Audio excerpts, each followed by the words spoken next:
occasion. He is professor and head of the history department at Oklahoma State University. He is distinguished in many ways. He is the author and editor of some 25 books on the history of the West and Southwest. He has twice been a nominee for the Pulitzer Prize. He has served in many capacities, including the University of Arizona on their faculty. He has worked with the Arizona Historical Society, and we feel he's doing a great job at Oklahoma State University and in the history of Oklahoma and of the West. His topic this evening is early French and Spanish explorations. Dr. Faulk.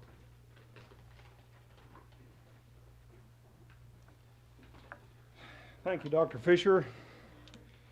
This morning I opened the mail and I got a note from somebody, perhaps somebody in this room. It says, Dr. Faulk, in your lecture at the Heritage House Monday evening, we hope you will get away from the sing-song of those who pore over yellow, dog-eared history book pages when describing the earliest activities that have led to the development of Oklahoma. Well, I'll try, whoever the anonymous critic was. You know, you bill a history professor for the evening, and sometimes people get a little scared off because we're best known for putting people to sleep, perhaps.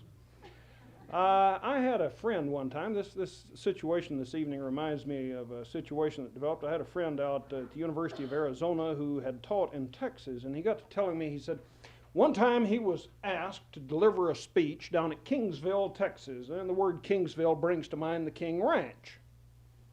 And Jack said, he thought, well, that'd be an appropriate subject. He'd just go down and talk about the King Ranch. He proceeded to launch into the lecture and got about halfway in, and an old cowboy in the back of the room raised his hand and says, Sonny, you don't know what you're talking about. Let me tell you about the King Ranch. Well, I look over here and I see Colonel Shirk, who has written on the French in Oklahoma, and I see other distinguished gentlemen in the audience who possibly know more about this subject than I do.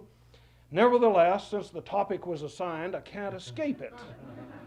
With that basis in mind, I'll launch into some discussion of the Spanish-French explorations in Oklahoma.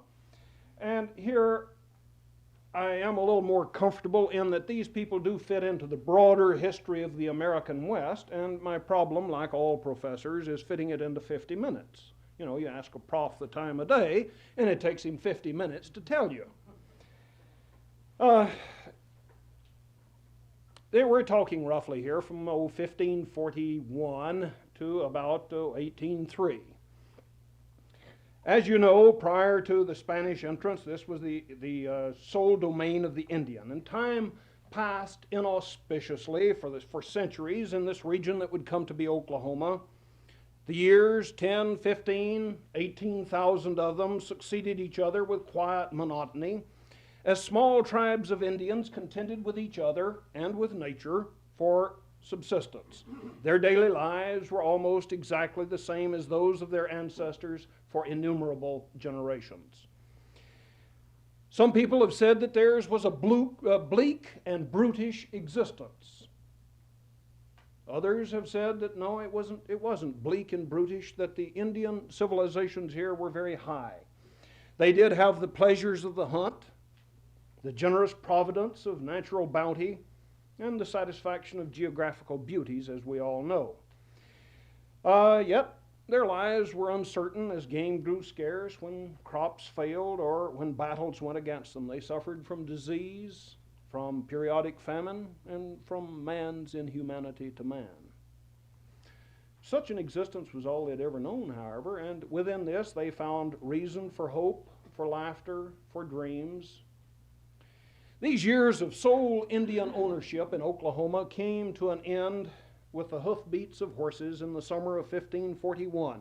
That was the year of Francisco Vasquez de Coronado, you know, the fellow for whom they named all the motels along Highway 66. He and 30 mounted Spaniards crossed into what is now western Oklahoma from the Texas Panhandle. Where else would Oklahoma history begin, the written history, but out of Texas, you know, and those people down there. These foreigners, and today some of us still look on Texans as foreigners, and their animals came, though, as conquistadores, as conquerors, for they were bent on finding an Indian kingdom of great wealth, the Gran Quivira, which, of course, they intended to conquer and exploit. This was an interesting race, these Spanish conquistadors. For 800 years in Spain, they had fought the Moors. They were a proud generation of warriors, these Spaniards. This was the kind of people who put their knockers, their door knockers, up so high that only a man on horseback could knock at the front door. These were people who disdained commerce as beneath their dignity. They were part of the Spanish system, which had conquered Mexico, as you know, under Hernan Cortez. And to dispel some of your illusions, Cortez was a redhead. Now, there were red-headed Spaniards, there were blonde Spaniards. The Vikings had been through Spain. They had set out to find wealthy Indian civilization such as the Aztecs. And they had found it in Peru, where Juan Pizarro, a one-eyed pig herder, had destroyed a high civilization, melted down artifacts. The Incas had golden butterflies. They were such metalsmiths, they could make gold butterflies of gold that would fly like a paper airplane. And even today, our finest weaving machinery is just at the point where it can make cloth as fine as they wove on hand looms, as many threads to the square inch. And if a Mexico City could exist in the New World, if an Inca empire could exist with all that gold and silver, why not a third and a fourth Mexico City? They set out after El Dorado, the gilded man. Nothing like El Dorado, Arkansas, I'll guarantee you. The golden man. If they'd caught him, they'd have melted him in a hurry into pieces of 8. This drive had brought them up from Mexico into the northwestern part of that area, and it had taken them into Florida. You've all heard of Juan Ponce de Leon looking for the fountain of youth. Helena Rubinstein is still selling it. One such Spanish expedition had landed in Florida in 1528 in February at Tampa Bay. Failing to find gold and silver, and their ships failing to meet them, they'd constructed rude barges, and they drifted around the Gulf of Mexico, shipwrecking one of them on Galveston Island. This is our old friend Alvar Nunez Cabeza de Vaca, the head of a cow, Cabeza de Vaca. Cabeza de Vaca had been 6 years a captive of the local Indians before he and 3 companions made their escape. He walked from the Galveston Island area over toward El Paso, across the northern part of Chihuahua and Sonora, and turned south to Culiacan, where he was found. 18 months walking. He's been called the first Texas pedestrian.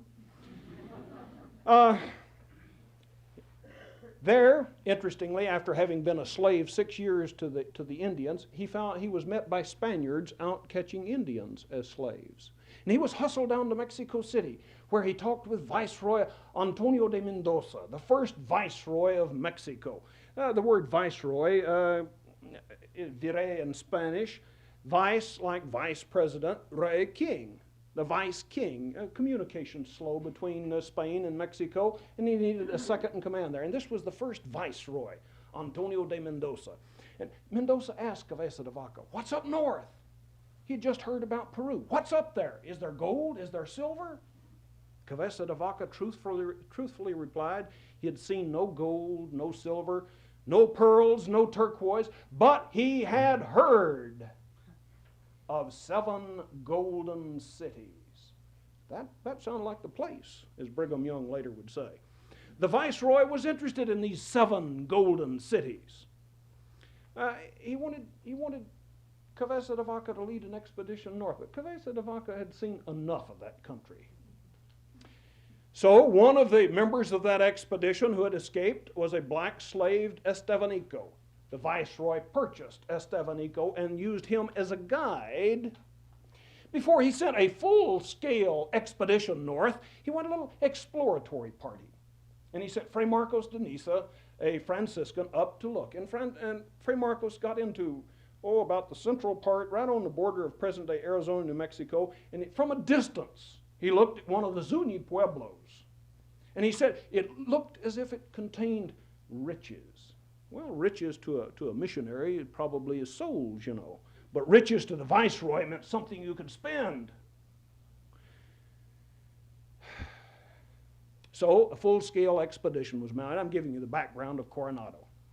This was Francisco Vasquez de Coronado, 30 years old at the time, the governor of Nueva Galicia, the northwesternmost Spanish province. He had married into a wealthy family. That was important because he could invest in the expedition. And the expedition cost about the equivalent of $1 million today. And in February of 1540, the expedition set out. Coronado, resplendent in gilded armor, 336 young Spaniards behind him, the cream of young manhood in Mexico. It was kind of like a war on poverty, because all these young unemployed Spaniards signed up to get the riches up north. They had, close to 1,000 Indian allies, 1,500 horses and mules, and innumerable sheep and goats, the walking commissary. They set out. Well, to make this story a little shorter, they got up and they captured this first of the 7 cities of gold. They found it was a Zuni Indian pueblo. No gold, no silver, no pearls. These Indians weren't dummies, though. The Spaniards showing them samples, and all these Spanish conquistadors carried samples of gold and silver. You seen any of this? And the Indians wanting to move on and say, sure, that away. Get going, take off. Well, they explored around in north central Arizona. They got to the Grand Canyon, a great natural wonder, but they weren't looking for natural wonders. They were looking for wealth. And they heard of it to the east. So over to the Rio Grande Valley they went. And they were kind of like the man who came to dinner over in the central New Mexico in the Pueblo country. They came and they wintered and they lived off the local Indians. And these Indians, too, wanted them to move on. Told them of yet more gold and silver to the east. In fact, there was an Indian slave there in New Mexico. They called him the Turk, for as one of the Spaniards said, he looked like one. And this Turk spun a wondrous tale. He said that he was from the east, and over just east of where he lived was the Gran Quivira. The Gran Quivira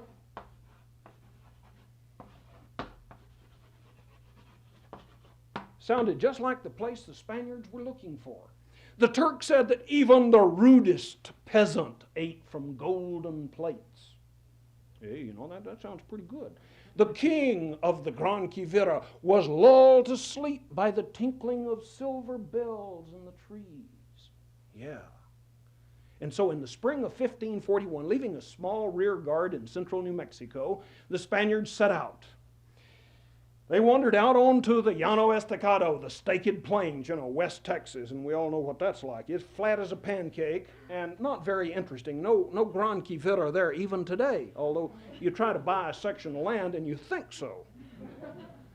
It's been said over there that there's no such thing as an unattractive young lady if she stands to inherit a section of land.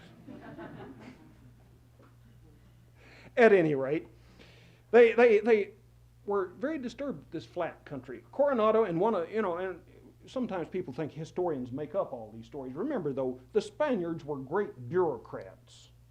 Always reports were made in septuplicate. And the chronicles of these expeditions exist. You can read the chronicle of the Coronado expedition in translation. It's in the library. In one of these, they talked about the Staked Plains over there. So this is a quote, so level and smooth that if one looked at the buffalo, the sky could be seen between their legs, so that if some of them were at a distance, they looked like smooth-trunked pines whose tops were joined. Looked like a flock of pine trees back over there, whatever you call a group of pines. Well, they came up to Paladuro Canyon. By this time, the men are tired and grumbling, the horses jaded, and they began to have their suspicions about the Turk and his great story. And they began questioning him. Well, it was just a little farther, he kept saying. Coronado at this point took 30 of his best men, 30 of the best horses. He sent the rest back to New Mexico, and with these 30 Spaniards, they galloped across western Oklahoma into Kansas looking for the Gran Quivira. And they found it, a Wichita Indian village near the site of the present-day Wichita. Dome-shaped grass huts. The inhabitants had no golden plates, no silver bells, in fact, none of the wonders described by the Turk. The only piece of metal in the whole village they could find was a copper amulet worn around the neck of the chief. Under torture, this Indian guide said his owners in New Mexico had told him they would free him if he'd just lead those Spaniards out on the plains and get them lost.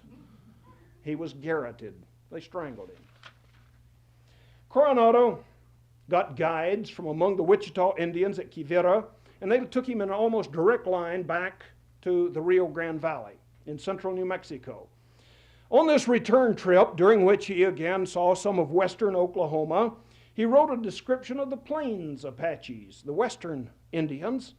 In this he noted that these nomads lived almost exclusively on buffalo meat, and that from the hides of these shaggy beasts came the Indians' clothing and teepees. He called them field tents. And that they bartered buffalo hides with the eastern tribes for agricultural products. Well, Coronado and his men wintered in New Mexico in 1541-42, and then he took a vote. What do you want to do? Keep looking for the Gran Quivira or go home? And then he announced the decision was to go home.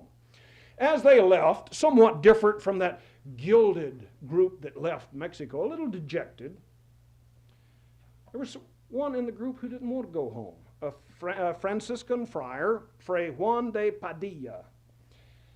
He wanted to return to the Wichita Indians and bring Christianity to them.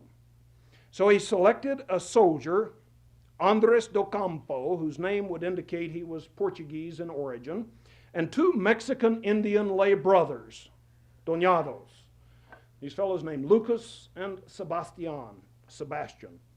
They returned to Kansas with the 6 Wichitas who had guided Coronado to New Mexico. They came back with them, and they spent the summer of 1542 on the Arkansas River in Kansas doing missionary work. And they heard of the Kaw Indians to the east, and they decided to go visit them. But as they went east, they were ambushed by an Indian tribe. This is something that the Europeans kept running into, was the animosity of these various tribes toward each other, the wars. In the ambush, Padilla got his martyr's crown. He was killed. And the soldier, do Campo, and the 2 lay brothers were captured. They spent almost a year in captivity in Kansas. Finally, making their escape, they set out walking. And some of the pedestrian feats of these Spaniards almost defy description. It took them 5 years to walk to the nearest Spanish settlement. He said, I crossed Oklahoma into Texas. And you know today, even today, how driving across Texas can be a long experience. Think about walking it. And then they went on down to Panuco, or present-day Tampico, Mexico. It took them 5 years. As they crossed Oklahoma, the 2 lay brothers took turns carrying a huge wooden cross as a sign of penitence. And along the way, they were joined by a dog, which seemed to prefer Spanish to Indian allegiance. This animal did help them across Oklahoma in that it caught rabbits for them and the other game when they couldn't secure food from Indians whom they visited. The 3 did finally reach Mexico in 1548, in the process pioneering a road far shorter than Coronado's, but one which never came into widespread use.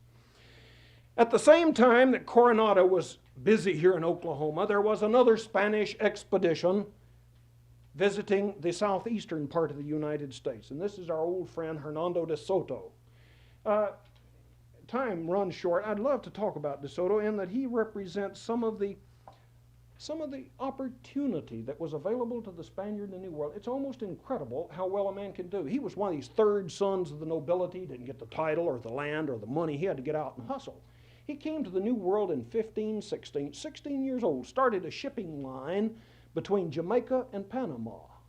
grew wealthy enough, he financed the Pizarro expedition. He was second in command on it.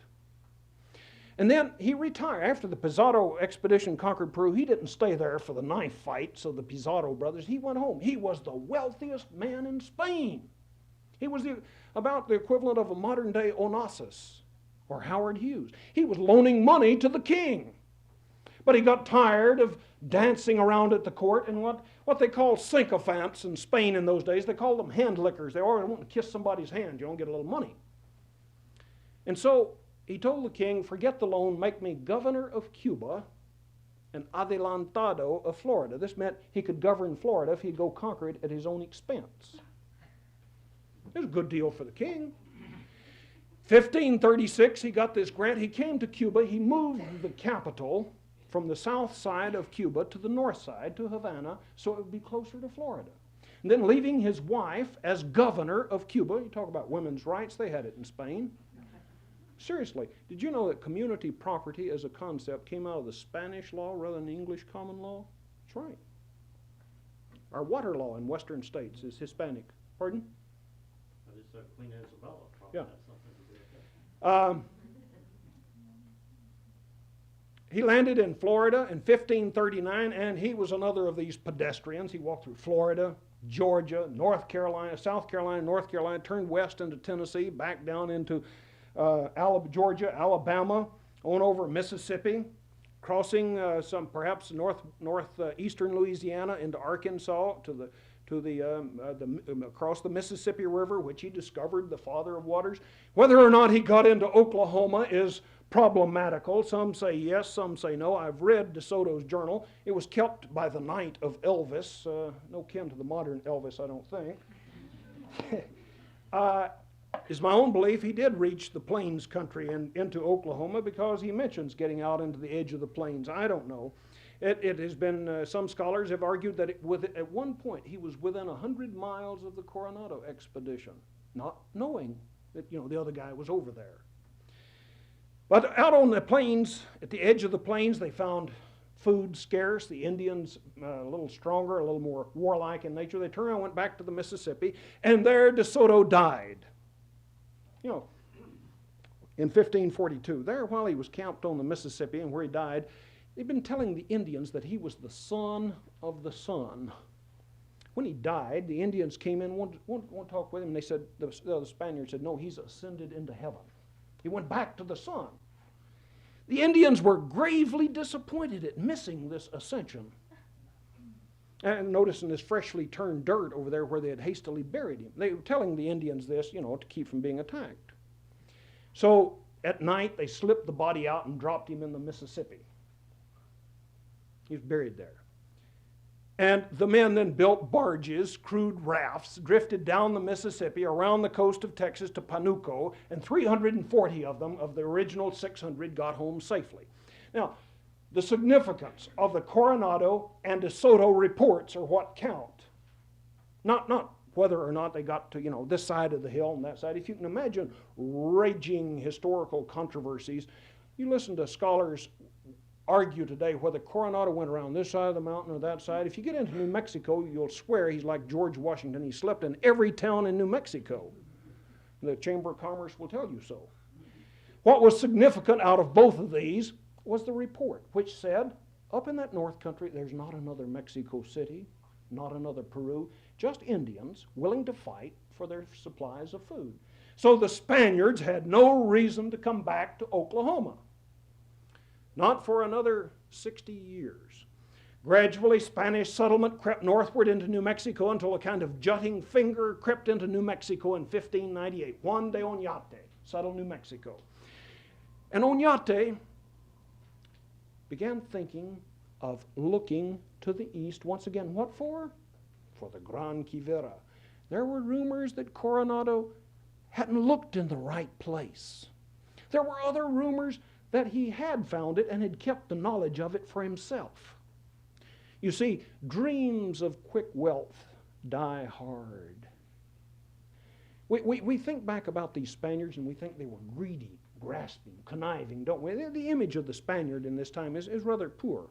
But what's the difference between these Spaniards and the 49ers who rushed to California hoping to pick up nuggets? None, really. The desire to get rich quick is not exclusively Spanish or American or even Chinese. It's kind of a universal human attribute, isn't it? Juan de Oñate in 1601 paralleled Coronado's expedition, crossing Oklahoma, proposing to carve his name on some rocks in the west. Inscription Rock out in Arizona is one. He went over down the Colorado River to the Gulf of Mexico, to the Gulf of California, rather. He got into Kansas and he found that same Wichita Indian village, and his report was similar to that in which Coronado had written, quote, "What I am sure of is that there is not any gold nor any other metal in that country." Quote. The Oñate expedition then ended the period of Spanish exploration. If you look at this period of Spanish-French entrances into Oklahoma, you'll find three distinct periods, and that closes the first phase. The second phase was Spanish-French rivalry for the loyalty of the Indians here and trade with these Indians. And responsible for the French entrance into Oklahoma was René Robert Cavalier Sieur de La Salle. This is good old La Salle. They even named an automobile for him, you know, like they did to Soto.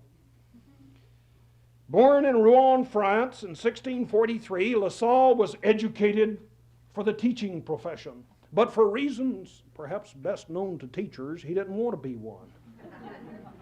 He didn't want the classroom and the chalkboard. He wanted to know the trackless forests of North America. He wanted to be a woodsman. And he came to the New World, where he became a woodsman, a leader of men, and he became obsessed with a desire to be the discoverer of the mouth of the Mississippi River.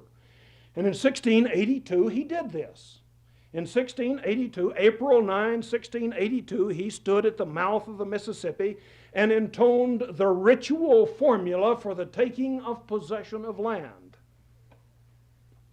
In the name of the most high, mighty, invincible, and victorious Prince, Louis the Great, by the grace of God, King of France and of Navarre, 14th of that name, I have taken and do now take possession of this country of Louisiana. It's not hard to see where he got the name. Louis XIV, Louisiana. This claim included Oklahoma because La Salle claimed all the land drained by the Mississippi River. And La Salle knew that if he could plant a French settlement at the mouth of the Mississippi, he would guarantee control of the whole interior of North America to France. So he attempted this. In 1685, he came with colonists, but missed the mouth of the Mississippi and settled in Texas. And like so many things there, it proved abortive. This settlement, Fort St. Louis, he was killed there near there by some of his colonists in 1687, and within a short time, the local Indians overran the little settlement. Thus ended La Salle's dream. But this French intrusion into what Spain had claimed triggered Spanish settlement of Texas in 1690. They were around about 3 years over among the Tejas Indians, or the Texas Indians in East Texas. They didn't find any more Frenchmen, and so in 1693, Texas was abandoned. And we have another little short period of sole Indian ownership. But the French weren't through in Louisiana. In 1699, Iberville Lemoyne planted a settlement at Biloxi, 17-2 Mobile. His intent was to win profits by trading with the Indians for furs, trade, and trapping, sending out his own trappers. In 1712, the King of France, this is still Louis XIV, he reigned in France 72 years. From the age 5 in 1643 to 1715. It's the longest reign of any monarch in Europe. In 1712, Louis XIV granted Louisiana as a monopoly to a fellow named Antoine Crozat. Crozat was charged with settling the area between Biloxi and the Mississippi River and into the present Louisiana. In return for his investment, in sending colonists to the New World. He had to pay their transportation over. He hoped to make profits in the fur trade. Furs were the motive. He also hoped to get French goods over into the Spanish colonies where they could be sold inexpensively, make profits off the Spaniards. But trade in the Spanish colonies, you may remember our own revolution, the Navigation Acts. Only the English could trade in the English colonies. Only Spaniards were allowed to trade in the Spanish colonies. This was forbidden. Nevertheless, the French wanted to accomplish it.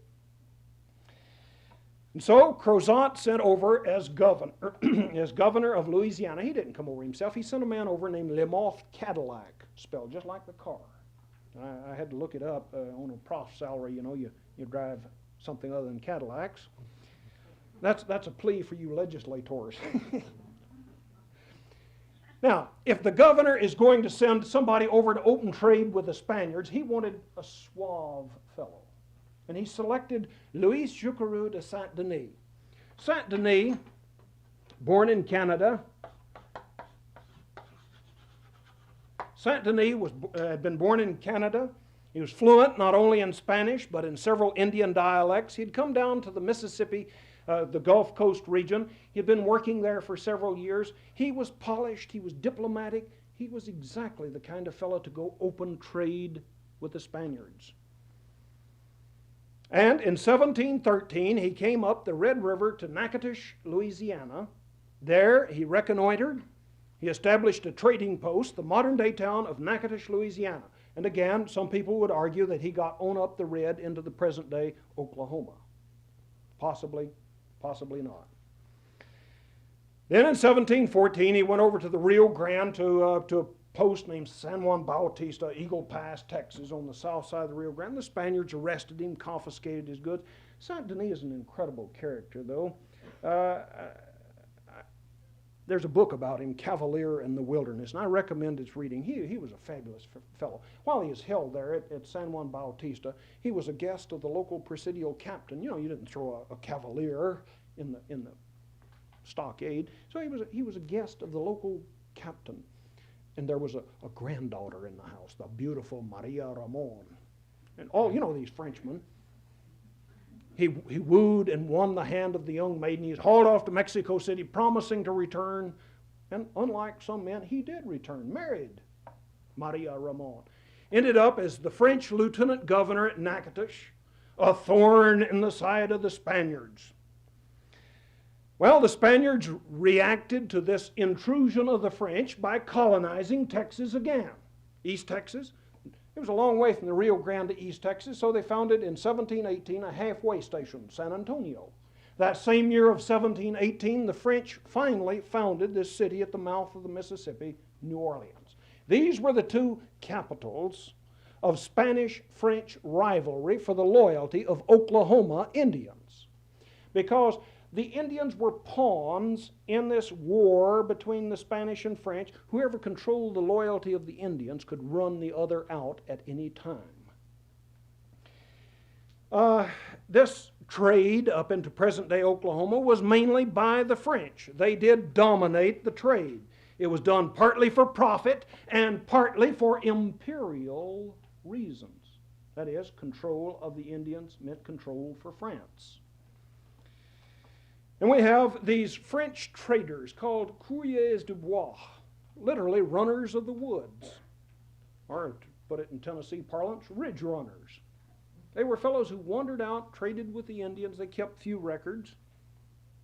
They went up the Arkansas, the Red, the Canadian, other streams in Oklahoma.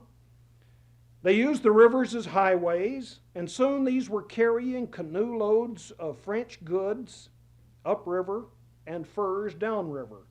And each French trader was an instrument of empire for his king. In 1717, the king of France revoked this monopoly to Antoine Crozat and granted Louisiana, that would be Oklahoma, to a corporation. This is one of the great episodes in French history, and it involves Oklahoma. A fellow named John Law, just like we call the Sheriff John Law today. He was a Scotsman.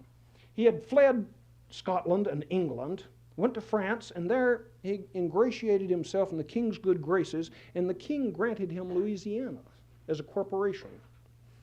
And he began selling stock. And from when the money came in from the sale of stock, he said it was dividends. And boy, I mean, everybody was trying to buy into the Mississippi Company. Well, you know how these things go. In 1720, the Mississippi bubble burst, and in 1721, Louisiana became a royal colony. During this period of John Law in France, the Mississippi bubble, during this period of frenzied finance, pioneer sons of France were quietly roaming into Oklahoma, expanding trade and French influence. Charles Claude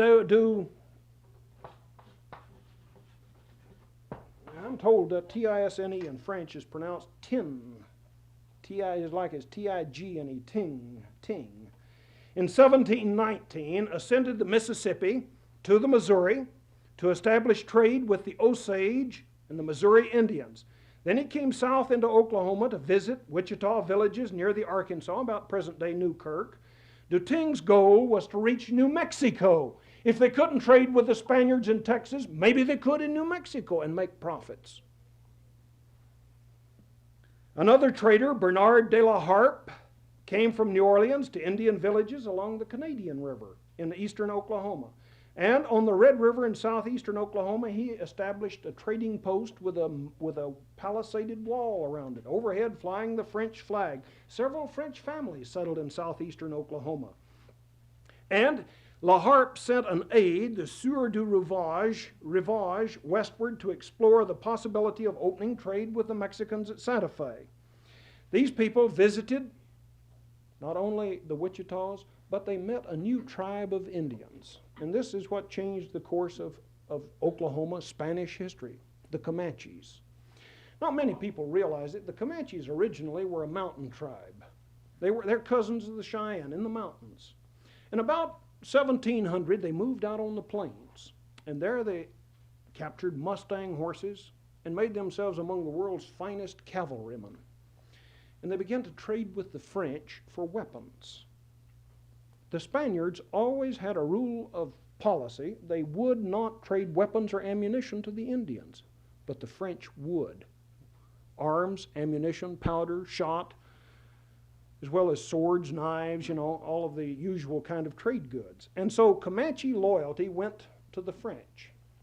One other aspect of the French business in Oklahoma, I'm going to have to move this along, I see, was that the French backed the Wichita in eastern Oklahoma and thus were subject to Osage attack. That was a mistake because, as we know, eventually the Osage would prevail for the large part. In the western part of the state, they backed the Comanches, who drove the Apaches in front of them by the first recorded appearance of Comanches in New Mexico is 1706. By 1743, the Comanches were at San Antonio. They were sweeping south, pushing the eastern Apaches onto marginal land. Well, the French did establish these trading posts in the Red River. We get into several different expeditions in. La Harpe again in 1724, Fabre de la Bruyere in 1741, mapping a route to Santa Fe. By mid-18th century, the French influence in Oklahoma had become so significant that many Indian tribes had forsaken their old ways to become commercial fur hunters. Bales of mink, muskrat, beaver, otter, even tanned buffalo hides regularly were going out by pirogue and flatboat to Natchitoches and New Orleans for transport to Europe to make coats for the ladies and the men. The French left behind in Oklahoma children, partly white, as well as place names that we all recognize: Poteau, Sanbois, Fourche, Malines, Cavanal, Salazar, and so on. Verdigris, you can go right on. The French flag flew over Wichita villages on the Canadian and Arkansas rivers, but the Osage attacks continued, pushing the Wichita farther south until they were confined to two villages on the Red River: San Bernardo on the Red River in present Jefferson County, Oklahoma, and San Teodoro in present-day Montague County, Texas. By 1749, only one Wichita village was left on the Arkansas, Ferdinandina, at the site of the present Newkirk, and it fell before an Osage attack in 1757. The Comanches kept pushing the Apaches. The Apaches sought Spanish allies. And the Spaniards built a mission and fort for them in West Texas at San Saba, or present-day Menard, in 1757. In 1758, the Comanches and Wichita allies, the Tayovallas, attacked San Saba and destroyed it. 1759, the Spaniards tried to conquer the Comanches. They came north under Diego Ortiz de Parilla. This expedition by Diego Ortiz de Parilla into toward Oklahoma in 1759 is the high point of Spanish-French conflict. Parilla came north with some 385 soldiers. Now, that sounds like a great army for that day, but one of the officers said they mainly were hatters, peons from the mines, raw conscripts. They also got 140 Apache allies. More than 500 men that came north to punish the Comanches. And laboriously from San Antonio they dragged 11 cannon. And they emerged on the banks of the Red River, this French village. They found this French village with a palisaded wall and a moat around it, and the French flag flying overhead. They tried their cannon. It wouldn't knock down the walls. The shots fell inside, the Comanches laughing at them. They tried to charge the old Santiago Iao, St. James and at them. That failed. And then the Comanches began counterattacking. And that night, Diego Ortiz de Parilla counseled with his officers, and they took a head count to see casualties. And they found some Spaniards wounded. They also found that the Apache allies had stolen the Spanish horses and bailed out. The Apaches decided that the Spaniards weren't going to win. They left. And so the Spaniards ingloriously retreated. They were harassed all the way to San Antonio, abandoning the 11 cannon. The next year, 1760, they paid a French trader from Louisiana to go get their 11 cannon. Then came the end of the French and Indian Wars, as we know it in American history, or the 7 Years' War in European history. And in this war, England won. England took Canada. England took India. England took almost all the French possessions. The Spaniards had been drawn in on the French side. They lost Florida. And to compensate the Spaniards for the loss of Florida, the French gave to Spain Louisiana west of the Mississippi. This meant in 1763, by the Peace of Paris, 1763, Oklahoma became solely Spanish again. And so the phase of imperial rivalry, of French-Spanish contest for Oklahoma ended. Thereafter, French traders, or should I say Spaniards now, out of New Orleans, out of Louisiana, did trade in Oklahoma, but always in the face of encroaching Osage hostility. And so we enter the third phase of Oklahoma, where Oklahoma was a road for Spaniards between New Mexico and Louisiana, and between Santa Fe, founded in 1764, and Santa Fe. It surprises some Americans who think that the Santa Fe trade began with William Becknell in 1822, with the opening of the Santa Fe Trail, to find that Pedro Vial, a Frenchman, opened a route from Santa Fe to St. Louis in 1792, and that 6 years previously, in 1786, Pedro Vial was hired by the governor of Texas, Domingo Cabello y Robles, to open a road from San Antonio to Santa Fe. He came north to the French village on the Red River and then up to Santa Fe, came back down to the village on the Red River, over to Nacogdoches and back to San Antonio. And in the late Spanish period, we had these old Spanish carts, these carretas, these big two-wheel carts. They look just like carts in biblical days, old squeaking wooden wheels, coming down from Santa Fe along the Red River and trading into Louisiana. And today, even today, you talk to these treasure hunters, and they'll tell you they find Spanish pieces of 8, golden pesos, still buried in caches along the Red River.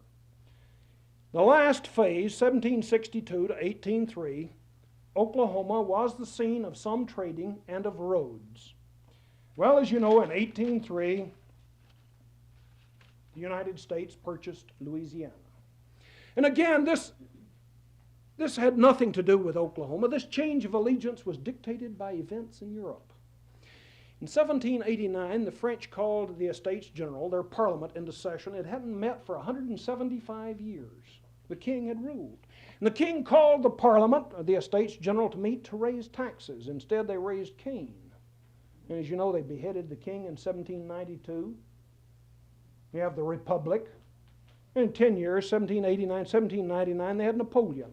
And Napoleon wanted to restore France to its former imperial glory.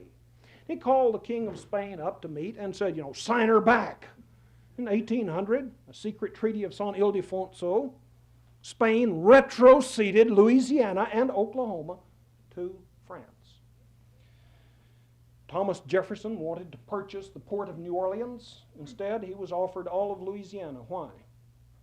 Napoleon couldn't send soldiers over to occupy Louisiana. He was too busy with European wars. And so, if Napoleon couldn't occupy it and France owned it, who was likely to take it during those wars? England. To keep England from getting it, Napoleon sold the Louisiana Territory to the United States at a bargain price, $15 million, about 3 cents an acre. Of course, no one told the Indians about all this big land deal. No one asked them much about it. But suddenly, Oklahoma, according to the European legal tradition, had become American. American commissioners arrived in New Orleans on December 15, 1803, to raise the flag, bringing to an end the colonial era in Oklahoma. So in summation, we say there are 3 phases in Oklahoma's Spanish-French period. The first period of exploration, looking for quick wealth. The second, a rivalry between Spaniards and Frenchmen for control of the Indians. And finally, as a source of trade and commerce along roads through it. The Spanish era was not one of cruelty to the Indians. I want to discuss for just a second what's known as the Black Legend to historians. We have the idea that Spaniards were cruel, mean, rapacious, greedy, cruel to the Indians. In the 300 years of Spanish colonial history in North America and South America, all of the Americas, you find only about 100 people put to death in what they called autos da fe, that is, for heresy. That's about the same number as died in 1 month in England in witchcraft trials, which is a form of religious heresy, isn't it? The Spaniards were never cruel to the Indians up here for one good reason.